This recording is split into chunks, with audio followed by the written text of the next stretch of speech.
And that just kept growing and growing until... 3, 2, 1.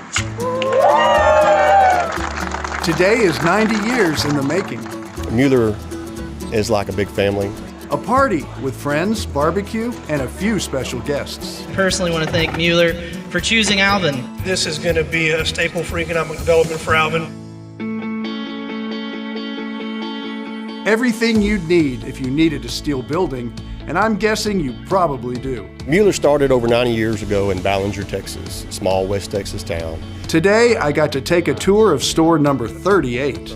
We have all different types of buildings that you can go with, just roof onlys that extend out in front. Everybody loves that feature. You can pull your car in. Almost a century later, some things about Mueller haven't changed. The unique thing about Mueller is that we make it all right here.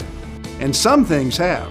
Now you can design your own building in 3D. You don't even have to know what you want. Right. It is better if you know what you want. Most people don't. They just come in and say, I think, but I don't know. We get a lot of people come and they say, you know what, I just need a shop. Shop, shed, man cave, vacation place. Once you place your order, we can take care of all that product. We can get it ordered for you, and you can either come back in here and pick it up or we can deliver it. The grand opening of your steel building awaits. Made in America steel buildings that are made to last. That's what makes Mueller Steel Buildings a certified Home Show Pro. For HomeShowRadio.com, I'm Tom Tynan.